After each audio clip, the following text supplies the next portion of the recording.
Habiendo tratado en las conferencias anteriores con la importancia de estructurar el sermón y con la estructura del cuerpo del sermón, en la mañana de hoy pasaremos a considerar la introducción y la con algunas ideas acerca del buen uso de las palabras en la predicación. Veamos entonces, hermanos, en primer lugar la introducción. Como decíamos en el día de ayer, tanto la introducción como la conclusión deben ser escritas cuando ya tengamos una idea clara de lo que vamos a predicar. En el caso de la introducción, eso no significa necesariamente que debamos escribirla cuando el sermón o el bosquejo general esté completamente redactado. Eso no es lo que estamos diciendo.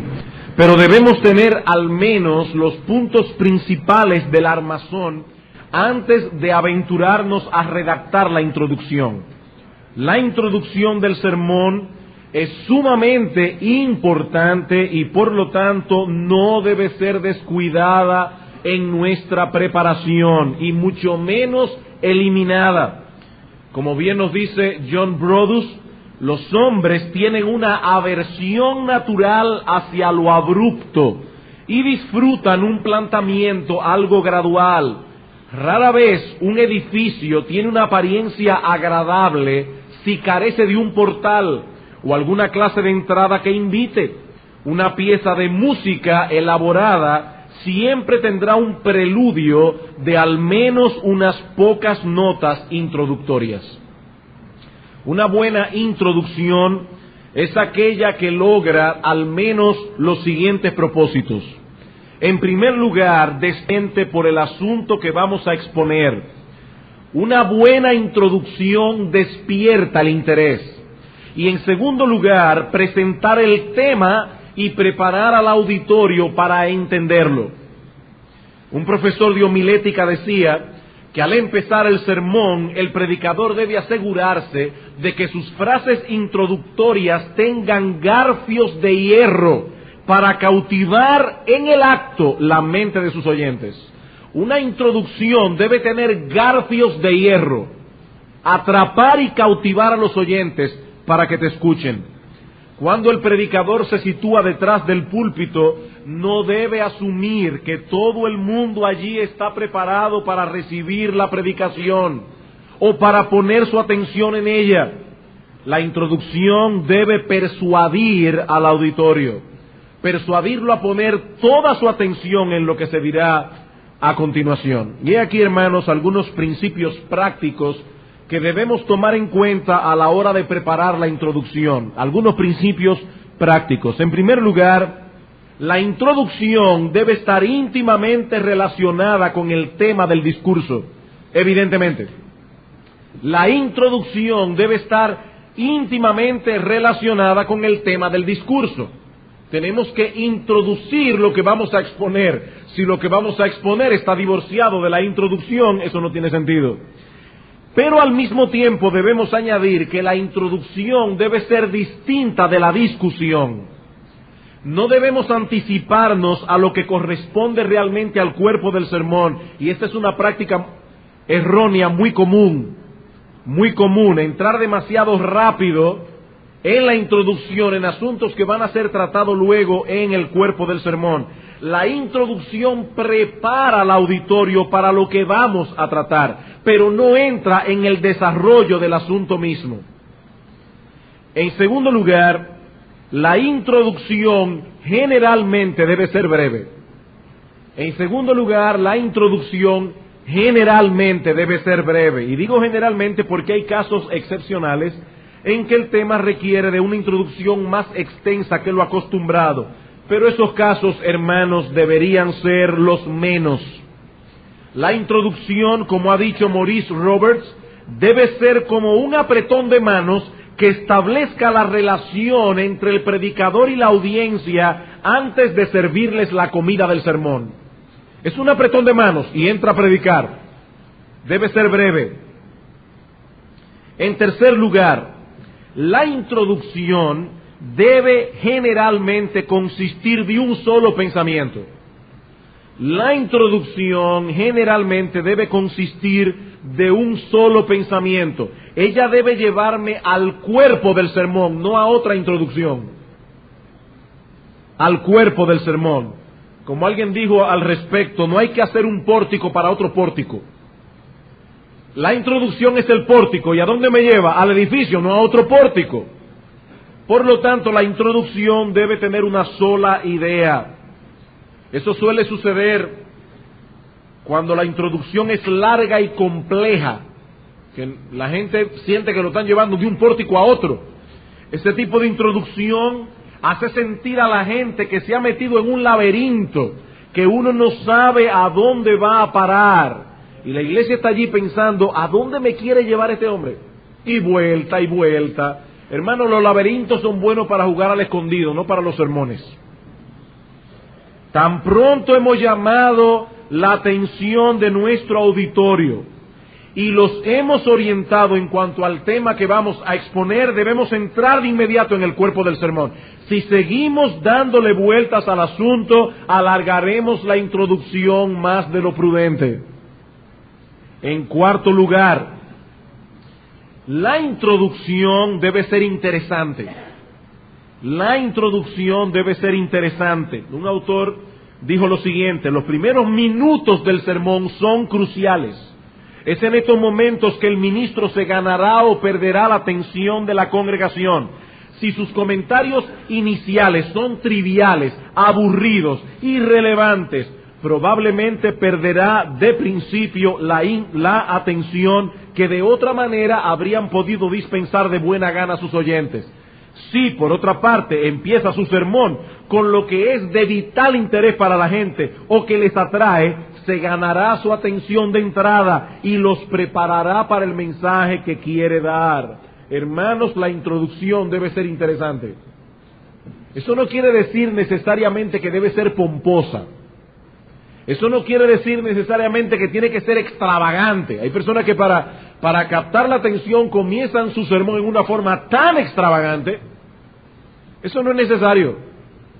Recuerdo haber oído de un sacerdote católico romano cuyo feligresía se le dormía en el sermón desde que él empezaba a predicar, y habló con un sacerdote más viejo y decirle: mira, yo no sé qué hacer porque cuando comienzo a predicar la gente se me duerme. Y dice: bueno, mira, cuando yo tengo ese problema, yo digo algo que los choque, algo bien extravagante, bien extraño. Por ejemplo, yo digo algo como esto para empezar: en el día de ayer estaba en los brazos amantes de una mujer. Inmediatamente toda la congregación me pone atención, entonces yo añado: en los brazos de mi madre. Es una forma muy extravagante. El problema es que el sacerdote al otro domingo le gustó tanto el asunto que empezó su sermón de esa manera. La semana pasada estaba en los brazos amantes de una mujer. ¡Ay! Se me olvidó quién era. Lo hizo peor. Lo hizo peor. Hermanos, no pretendamos comenzar los sermones con cosas extravagantes, pero debemos ser interesantes. En quinto lugar, un sermón nunca, y pongo esto con énfasis, nunca debe empezar con una apología. Un sermón nunca debe comenzar con una disculpa. Puede ser, hermano, que el sermón de hoy resulte un poco técnico, pero es que no, hermano, no se disculpe. Nunca comiences el sermón con una disculpa, o lo que es aún peor: yo no tuve mucho tiempo para prepararme esta semana, pero... Cuando un predicador comienza un sermón pidiendo excusas, no se está ganando la simpatía de la gente, se está ganando que no le presten atención. Alguien dijo una vez que hay 3 tipos de predicadores: aquellos a quienes tú no puedes oír, aquellos a quienes puedes oír y aquellos a quienes debes oír. Durante la introducción, ya la congregación usualmente ha decidido qué tipo de predicador eres tú. ¿Eres tú de lo que ellos no pueden oír, de lo que pueden oír o de lo que deben oír? Bueno, es en la introducción que tú le vas a mostrar a ellos qué tipo de predicador eres tú.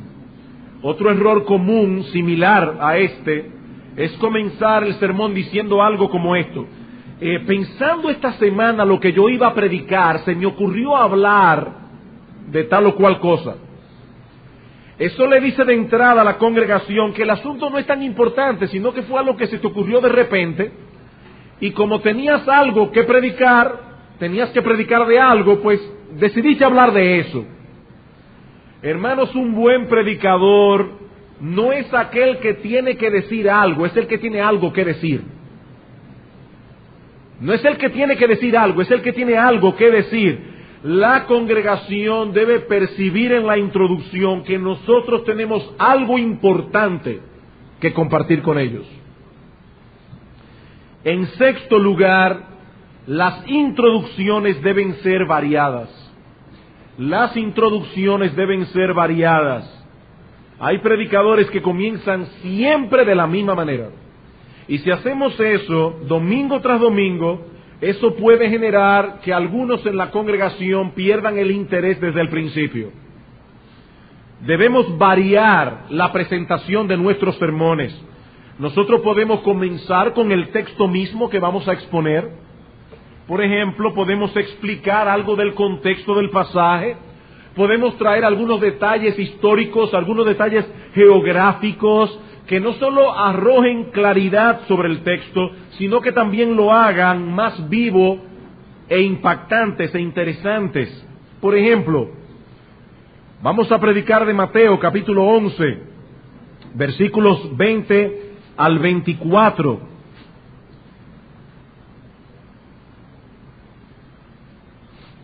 Mateo capítulo 11, versículo 20 al 24. Entonces comenzó a reconvenir a las ciudades en las cuales había hecho mucho de sus milagros, porque no se habían arrepentido, diciendo: ay de ti, Corazín, ay de ti, Betsaida, porque si en Tiro y en Sidón se hubieran hecho los milagros que han sido hechos en vosotras, tiempo ha que se hubieran arrepentido en cilicio y ceniza. Por tanto os digo que en el día del juicio será más tolerable el castigo para Tiro y para Sidón que para vosotras. Y tú, Capernaum, que eres levantada hasta el cielo, hasta el Hades serás abatida, porque si en Sodoma y en Gomorra se hubieran hecho los milagros que han sido hechos en ti, habrían permanecido hasta el día de hoy. Por tanto os digo que en el día del juicio será más tolerable el castigo para la tierra de Sodoma que para ti. ¿Cómo podemos introducir un pasaje como este?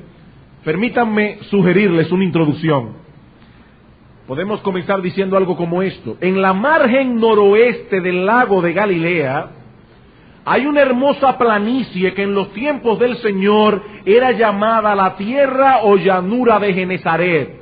Tiene la forma de una media luna y posee unos 6,5 kilómetros de largo y unos 3 kilómetros de anchura en su parte más amplia. Es una tierra muy fértil debido a que posee varias fuentes de aguas que descienden de las montañas, y por lo mismo es una tierra muy hermosa. Hace cientos de años atrás, en esa planicie, se encontraban asentadas 3 ciudades: Corazín, Betsaida y Capernaum, siendo esta la más importante de todas. Cerca de ellas pasaba el camino principal de Damasco a Tolemaida, por donde transitaba el tráfico con Egipto. Mateo, el evangelista, nos dice que en Capernaum había un puesto de aduanas y una guarnición de soldados romanos, lo cual revela la importancia de esta ciudad. A unas 2,5 millas al norte de Capernaum se encontraba Corazín, y al noroeste Betsaida, el lugar nativo de Andrés, Pedro y Felipe. En estas 3 ciudades Cristo ministró ampliamente durante su ministerio, y fue también contra ellas que pronunció una de las amonestaciones más duras que salieron de sus labios durante su ministerio. Y ahí leemos el texto. Ahora, ¿todo esto para qué sirve? Hermano, más adelante, estos datos que yo acabo de dar pueden servirnos para mostrar cómo esta gente había despreciado los privilegios que Dios les había dado, sobre todo el privilegio de haber tenido a Cristo entre ellos y no haber reaccionado a su predicación. Aparte de que, siendo un sitio tan hermoso, tan fértil, tan próspero, las personas allí no se imaginaban el castigo tan grande que vendría sobre ellos por causa de su pecado. Eso coloca a la gente en el lugar donde Cristo pronunció esas palabras. También podemos comenzar el sermón con alguna historia relacionada con nuestro tema. Cuando iba a comenzar a predicar sobre la carta a los Efesios, me topé con una historia de la vida real que era perfecta para introducir mi estudio. La idea de usar esta historia no fue original, ya que la encontré precisamente en la introducción de un comentario escrito por otro autor a la carta de Pablo a los Efesios, y yo lo que hice fue adaptarlo. Así que comencé la introducción con estas palabras. A principio de siglo vivió en los Estados Unidos una señora llamada Hetty Green, quien a la hora de su muerte en el año 1916 había acumulado una fortuna de $100 millones. Esto es mucho dinero actualmente, pero era muchísimo más en aquel tiempo. Sin embargo, Hetty Green llegó a ser conocida como la mujer más miserable de América. Era tan avara que prefería comer avena fría para no gastar calentando el agua. En cierta ocasión, su hijo sufrió una lesión muy severa en una pierna, y fue tanto el tiempo que esta mujer tardó buscando una clínica que lo atendiera gratis, que finalmente hubo que amputarle la pierna por lo avanzada que estaba la infección. He aquí un caso severo de avaricia.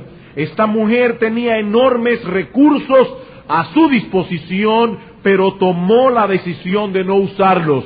Vivió como una miserable siendo millonaria, y a la larga de nada le sirvió todo cuanto tenía. Es de poco provecho tener mucho cuando no se sabe o no se desea usarlo. Y tristemente, muchos que profesan la fe de Cristo se parecen a esta mujer. Y no porque son avaras como Hetty Green, en la mayoría de los casos es por ignorancia. Estos hombres y mujeres se encuentran en peligro de malnutrición espiritual, aunque tienen a su disposición un gran almacén de alimentos y recursos espirituales. Y nada mejor para corregir esta anomalía que lo que vamos a hacer, si Dios lo permite, en estos próximos domingos en la mañana: estudiar expositivamente, versículo por versículo, la carta de Pablo a los Efesios. Ya la gente sabe de qué trata la carta, qué es lo que vamos a hacer, y están interesados en el resto.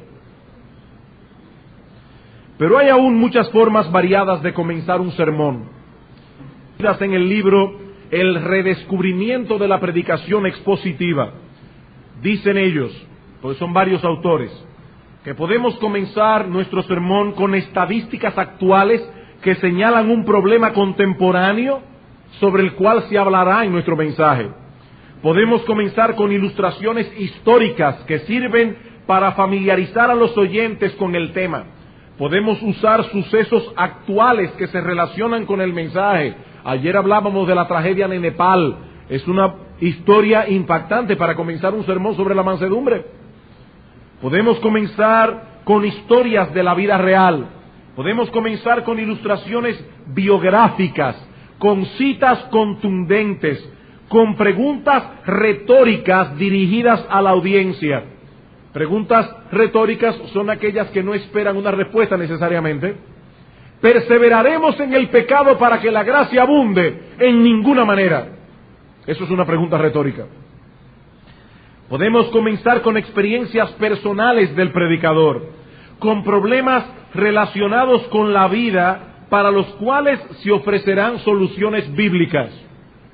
Quizás algunos de ustedes están teniendo problemas con sus hijos adolescentes. Ese es un punto para comenzar un sermón. La gente en la iglesia probablemente está lidiando con eso. ¿Cómo podemos lidiar con nuestros hijos adolescentes? De eso estaremos hablando en esta mañana o en esta tarde. Podemos comenzar el sermón trayendo a colación la confusión actual en cuanto a la enseñanza bíblica que el predicador corregirá y aclarará. Podemos comenzar con correspondencia personal interesante. En estos días recibí una carta donde alguien me relataba lo siguiente. A la gente le interesan esas cosas. Podemos comenzar con relatos imaginarios. El pastor Salvador Gómez, en su mensaje del martes, comenzó con un relato imaginario.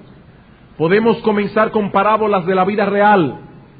Podemos sugerir una situación hipotética y luego preguntar cómo reaccionarías tú en medio de esa situación. Todas estas son formas apropiadas para introducir un mensaje, pero no podemos seguir ampliando este asunto. Ahora debemos movernos al último aspecto al que todo predicador debe poner atención cuando prepara un sermón, y me refiero a la conclusión. Eso no quiere decir que yo estoy concluyendo, lo que estoy diciendo es que vamos a hablar de la conclusión. Como su mismo nombre lo indica, en esta etapa del mensaje el predicador debe concluir el tema que está tratando. Ahora, eso puede parecer muy obvio, pero tristemente, hermanos, se falla mucho en esto. La conclusión es para concluir, no para detenernos. Es para concluir. Hay personas que terminan abruptamente su sermón. Bueno, hermano, el tiempo ya no me da más, el domingo siguiente continuamos. No, espérese, no termine así. Bueno, ya yo concluí. No, usted se detuvo, no concluyó. La conclusión es para concluir, no simplemente para detenernos. Esa parte del sermón es tan importante como lo es un buen aterrizaje para el avión. Si el avión gira y gira y gira en círculo sin poder aterrizar, la gente comenzará a desesperarse y el efecto del sermón se puede perder. La conclusión no siempre posee la misma forma. Varía de acuerdo al mensaje, al auditorio e incluso a la personalidad del expositor. Las formas más comunes de concluir un sermón son las siguientes. En primer lugar, por medio de la recapitulación, es decir, revisando rápidamente los puntos principales del sermón. Eso es muy útil cuando una serie de deberes han sido expuestos durante el sermón y que nosotros queremos grabar permanentemente en el auditorio. Por ejemplo, hemos estado exponiendo Efesios 5. Efesios 5:25 en adelante. ¿Cómo debe amar el marido a su mujer? Bueno, en primer lugar, debe ser un amor sacrificial, como Cristo amó a la iglesia y se entregó por ella. En segundo lugar, debe ser un amor santificante, se entregó por ella para santificarla. En tercer lugar, debe ser un amor, y ustedes siguen por ahí, en el bosquejo que tengan. Al final del sermón, sería importante recapitular para grabar estos deberes permanentemente en el auditorio. Sin embargo, no sugiero que limiten la conclusión a una mera recapitulación. El sermón debe guiar a algún sitio y por lo tanto la conclusión debe contener algún aspecto práctico que impacte y persuada la conciencia de los oyentes, que impacte y persuada. También podemos concluir el mensaje con una ilustración, o podemos concluirlo con una cita contundente, o con una pregunta o una serie de preguntas. Estamos hablando aquí de la soberanía de Dios, del amor de Dios, del cuidado de Dios. Y concluimos el sermón con una situación hipotética. Estás en tu casa, son las 12 de la noche, y de repente te despierta una llamada telefónica. Lo lamento, pero tengo que darte una mala noticia. ¿Cómo reaccionas tú en medio de una situación como esa? ¿Confiado en la soberanía, la gracia, la misericordia y el poder de Dios? Es una pregunta importante que ayuda a los oyentes a aplicar el sermón. Sobre todo, hermanos, debemos terminar con direcciones específicas que indiquen al auditorio qué es lo que ellos deben hacer con el mensaje que han escuchado. Dice el Señor en Juan capítulo 13, versículo 17, si sabéis estas cosas, bienaventurados seréis si las hiciereis. ¿Por qué me llamáis Señor, Señor, y no hacéis lo que yo digo? O como dice Santiago en el capítulo 1, versículos 22 al 25, que no debemos ser como aquellos que miran en un espejo su rostro natural, sino aquellos bienaventurados que practican lo que oyen. Spurgeon decía que algunos predicadores son como los malabaristas chinos, que arrojan sus cuchillos contra una persona que está en la pared, pero el chiste está en que nunca se le pegue el cuchillo, obviamente. El chiste está en que el individuo está ahí y los cuchillos se le pegan bien cerca, pero nunca le dan. Hermanos, nosotros no somos malabaristas chinos, somos predicadores. Y cuando lanzamos el cuchillo lo hacemos para que se le pegue a la gente, no para que no se le pegue. Es para que se le pegue. Háblale a tu auditorio conforme a la necesidad que ellos tienen. Hay algunos allí en el auditorio que necesitan ser alentados, otros consolados, otros reprendidos, otros necesitan dirección y guía, otros necesitan al Salvador. Y todas esas necesidades deben estar en mi mente a la hora de aplicar el sermón. Ahora, yo no estoy diciendo con esto que debo tener una dirección específica para todas las clases de personas que componen mi auditorio en cada uno de mis sermones. No, eso no quiere decir eso. Pero si pensamos en ellos, será más fácil para nosotros aplicar la verdad bíblica a las personas de carne y hueso a las que vamos a predicar. Recuerdo hace unos años atrás, predicando acerca de Primera de Pedro, capítulo 3, versículos 1 al 6, y vosotras casadas estás sujetas a vuestros maridos para que los que no creen a la palabra sean ganados sin palabra por la conducta de sus esposas, considerando vuestra conducta casta y respetuosa. Ustedes conocen el texto. Y recuerdo que al final trajimos una palabra de aplicación, primero a las esposas en general, segundo a las esposas casadas con hombres incrédulos, tercero a las solteras que están allí.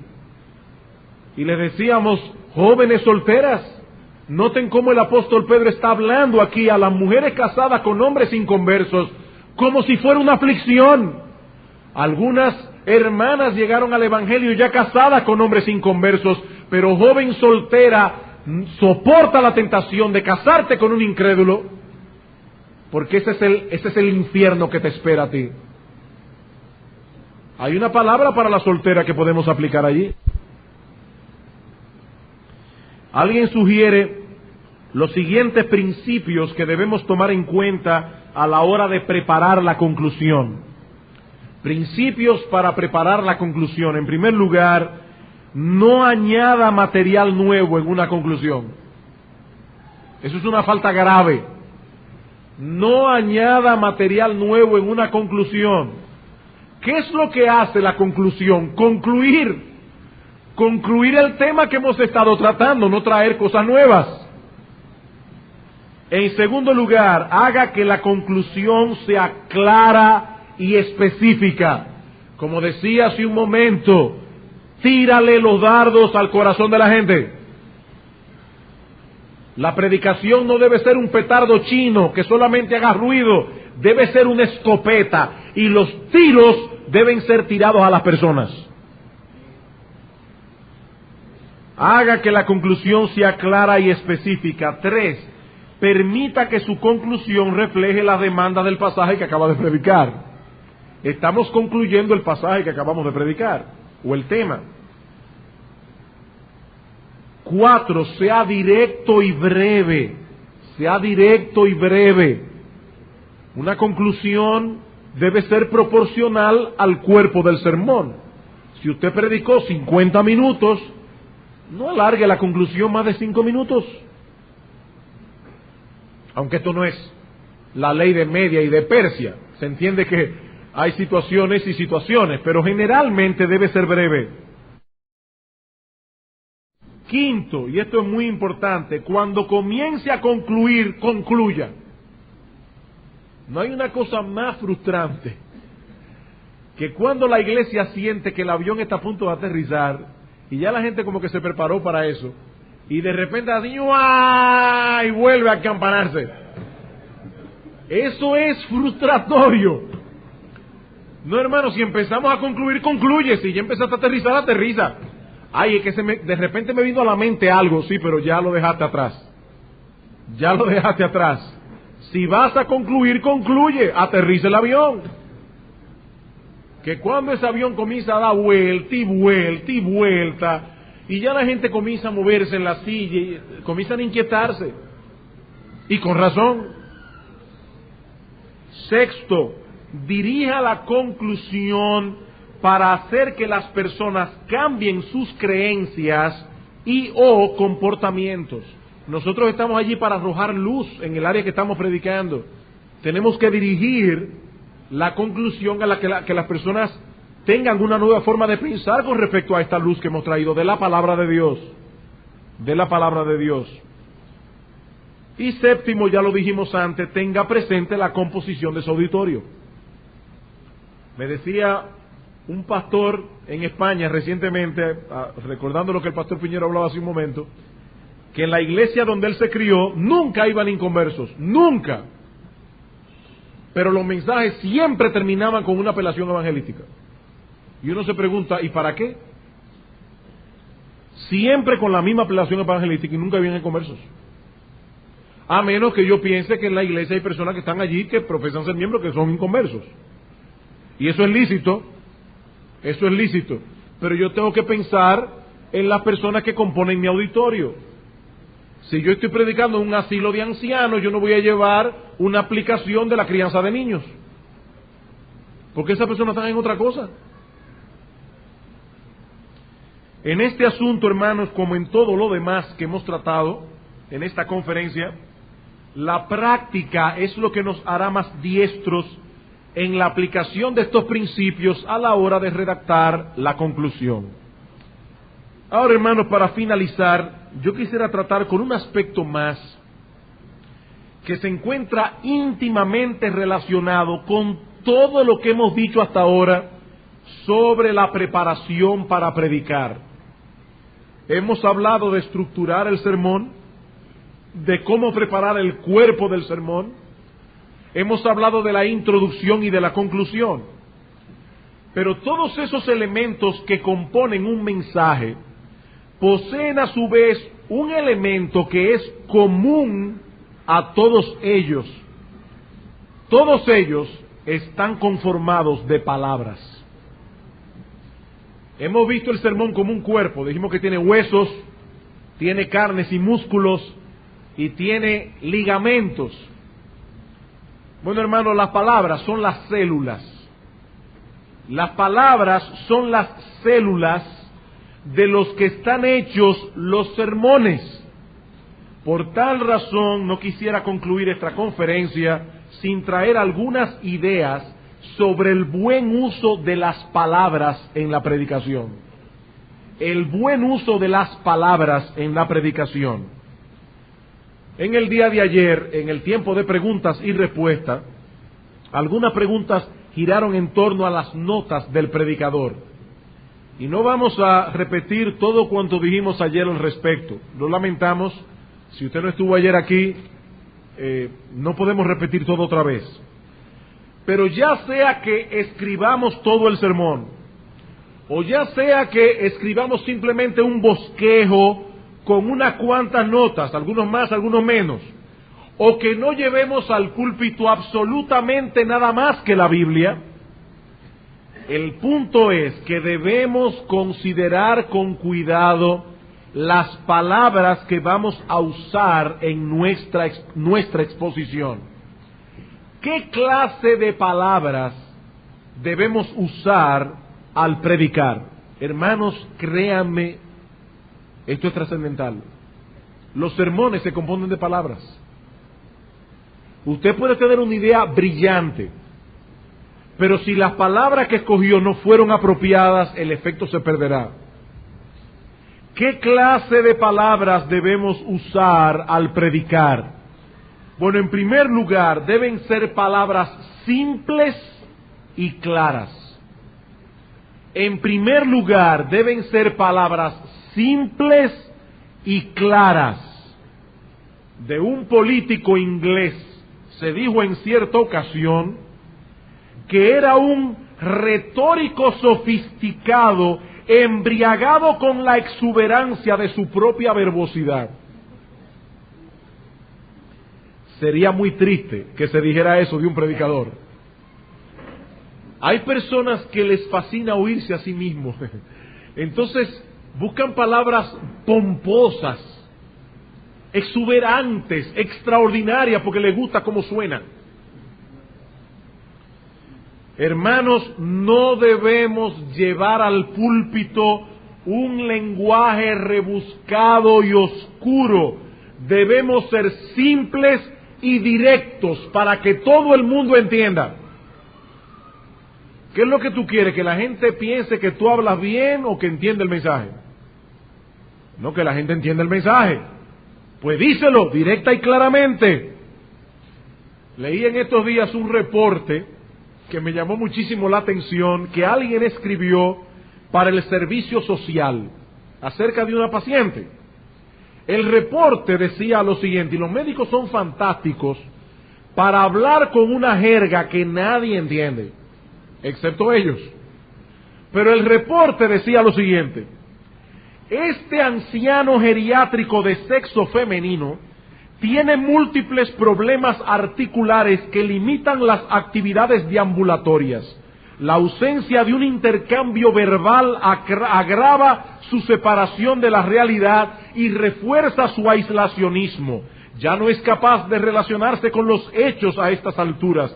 Las consideraciones psicogeriátricas en el contexto de una distorsión conceptual y una paranoia son también parámetros en las dimensiones totales de sus problemas. Un médico cogió este reporte y lo tradujo con estas palabras: esta mujer de 83 años de edad tiene artritis, no puede desplazarse, está sola, confundida y asustada. Ya. ¿Para qué mortificarse la existencia con un lenguaje tan rebuscado si podemos decirlo, hermanos, en una forma tan simple? Simple y claro. Un autor lo dijo de este modo: tenga algo que decir y dígalo tan claramente como sea posible. Este es el consejo que se le debe dar a todo predicador. Tú tienes algo que decir, dilo tan claramente como sea posible. Nuestras palabras deben ser familiares y llanas. Por supuesto, palabras familiares y llanas en un contexto pueden ser sofisticadas en otro. Y cada cual debe saber a la congregación a la que le predica. Si tú estás en un campo y le estás predicando a labriegos, a campesinos que trabajan con la tierra, bueno, para ellos palabras llanas significa una cosa. Pero si tú estás predicando en un medio de personas profesionales, universitarias, palabras llanas significa otra cosa. El punto es que yo debo predicar para que la gente me entienda, aunque una advertencia: no por eso debemos ser vulgares. No por eso debemos ser vulgares ni chabacanos. Algunas personas pueden rebajar la dignidad del mensaje que predican en su afán por hacerse entender. Pero una cosa no es necesaria para lograr la otra. Los apóstoles ministraron a gente sencilla, algunas de ellas viviendo en extrema pobreza, pero nunca fueron vulgares. Nunca fueron vulgares. De hecho, yo tengo la teoría de que el púlpito debe tener una labor didáctica adicional. El púlpito no es para enseñar a la gente a hablar bien. Pero cuando un predicador habla simple, claro, llano, pero correcto, educa a su iglesia. Educa a su iglesia. En otras palabras, en vez de ser vulgares para hacernos entender, vamos a levantar el nivel de la iglesia para que entienda lo que estamos diciendo. Con palabras claras, simples y llanas. Aquí debo añadir que no solo nuestras palabras deben ser simples y claras, sino también nuestras oraciones. Las palabras y las oraciones, en la generalidad de los casos, son mejores las oraciones breves, con pocas frases subordinadas. Hay personas que dan muchas vueltas. La casa de la esquina del señor aquel que compró la farmacia pero luego quebró y entonces después se casó con la viuda que vive en la otra cuadra de allá y que entonces después chocó el carro. Esa casa se está quemando. Demasiado vuelta. Juan Carlos Rail, un famoso predicador del siglo pasado, decía: prediquen como si fueran asmáticos. Eso es un buen consejo. Prediquen como si fueran asmáticos. Los que no saben lo que es tener un ataque de asma, yo sé lo que es eso. No entenderán esa ilustración, pero cuando está con poca respiración tiene que hablar rápido. Y no es que hablen rápido, es que usen frases breves en la mayoría de los casos. En segundo lugar, además de ser simples, nuestras palabras deben ser vívidas. Vívidas. Deben ser cuidadosamente escogidas para que la gente visualice lo que estamos diciendo. Recuerden que un buen orador es aquel que convierte los oídos en ojos. Un buen orador es aquel que convierte los oídos en ojos. Y he aquí un buen ejemplo de esa clase de predicación. Hay un sermón de Spurgeon en el libro El pastor y su persona que se titula Un nuevo comienzo. Yo no sé cuántas veces yo he leído este sermón a lo largo de toda mi vida cristiana. Este librito cayó en mis manos en el año 1979 y le doy gracias al Señor porque estaba recién convertido y este sermón de manera particular me ha sido tremendamente útil. Spurgeon dice aquí: decaer no exige cuidados ni esfuerzo. Puede conseguirse sin siquiera desearlo. En cierta medida puede venir en oposición a nuestros deseos. Podemos decaer sin darnos cuenta siquiera, y mucho más fácilmente cuando nos imaginamos ser ricos y estar en la prosperidad. Mediante una ley a la que no tenemos que contribuir, gravitamos hacia un nivel inferior. No deis cuerda al reloj y las ruedecillas pronto dejarán de funcionar y el antiguo reloj de la escalera se quedará inmóvil, inútil, silencioso, muerto, como un ataúd apoyado contra la pared. Oiga, qué vívida es esa imagen. Administrar bien una granja requiere labor constante y atenta vigilancia. Pero abandonar la tierra hasta que no pueda alimentar ni a un pajarito es cosa fácil que cualquier vago puede hacer. Basta dejarla o sacar de ella cosecha tras cosecha sin darle abono ni descanso y los campos fértiles se convertirán en estériles y el jardín en un desierto. Así ocurre con nosotros mismos. Dejad simplemente de dar cuerda al alma con la oración diaria y pronto decaeréis. Descuidad solamente el cultivo del corazón y las espinas y brezos crecerán sin ayuda. Abandonad vuestra vida espiritual y todo vuestro ser se resentirá. Este es un lenguaje vívido que todo el mundo entiende. No cuides tu vida espiritual y vas a decaer. Eso es lo que Spurgeon está diciendo. Pero lo dice en una forma tan gráfica que ya uno se imagina ese campo lleno de hierba mala. Uno se imagina ese reloj contra la pared, inútil, silencioso, como un ataúd, y uno se ve a sí mismo lánguido, inútil, que no sirve para nada. Esto es un lenguaje vívido. En tercer lugar, nuestras palabras deben ser precisas. Nuestras palabras deben ser precisas. ¿Qué nos dice nuestro Señor? Que vuestro sí sea sí y vuestro no sea no. ¿Y eso qué significa? Di lo que tú quieres decir. Di lo que tú quieres decir. En ese sentido, debemos tener cuidado con el uso exagerado de los superlativos. El uso exagerado de los superlativos. Hermanos, alguien dijo una vez con mucha razón que cuando se emiten muchas monedas el dinero se devalúa. Cuando usamos demasiado superlativo la gente después no nos hace caso. C.S. Lewis decía que una de las formas más comunes en que algunos oradores cometen verbicidio, asesinan las palabras, es por inflación. Inflan las palabras demasiado. Por ejemplo, dicen terriblemente, cuando tal vez debieron decir muy. No era terriblemente malo, era simplemente muy malo.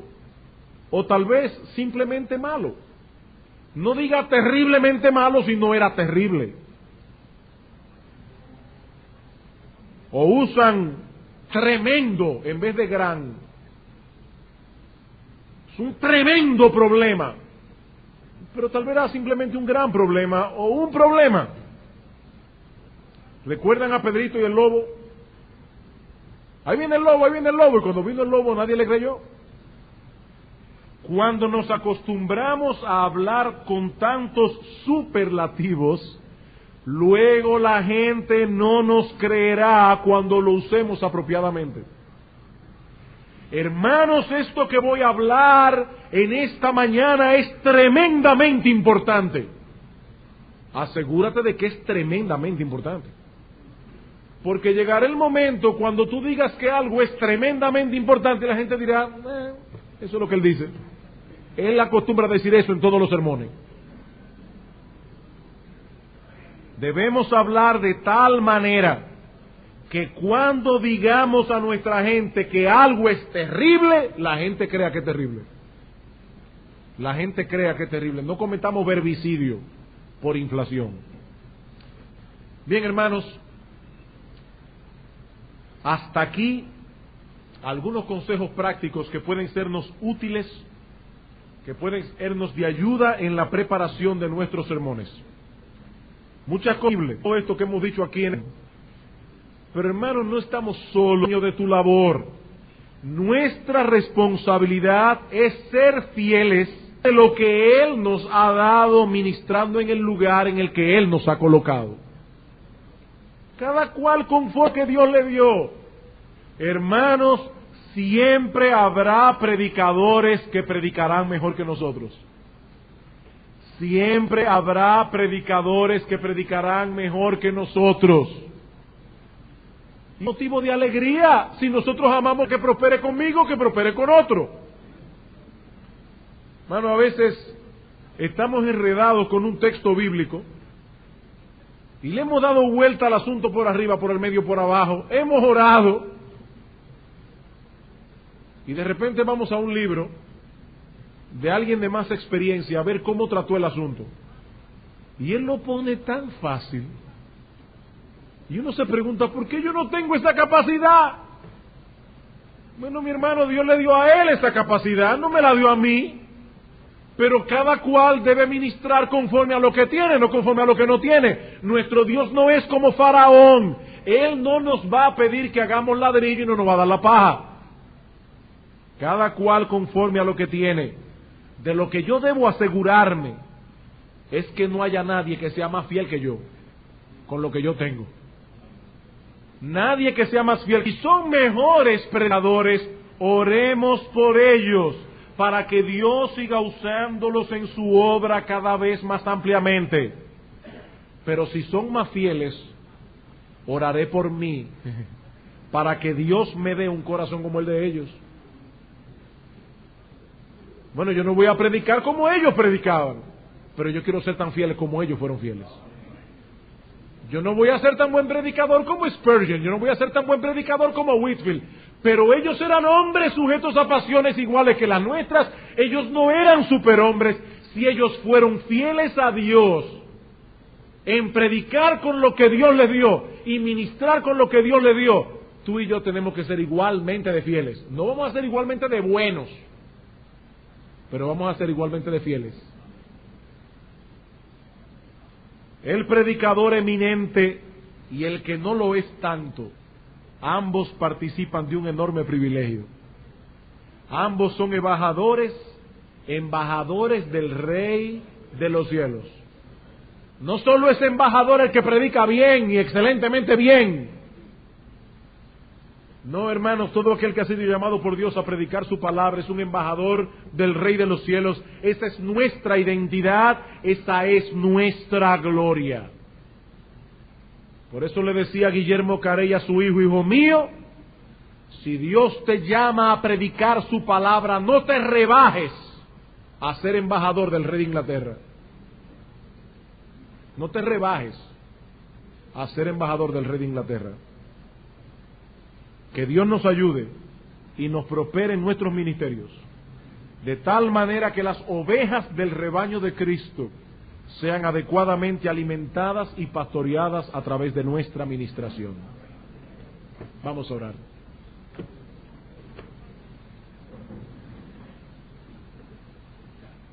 Te damos gracias, oh bendito Señor y Dios nuestro, por tu palabra que ha sido expuesta.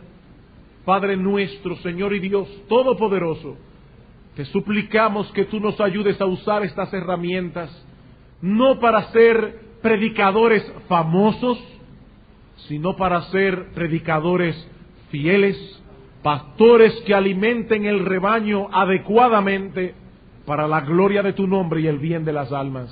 Ayúdanos, Señor, te lo suplicamos, en Cristo nuestro precioso Salvador. Amén.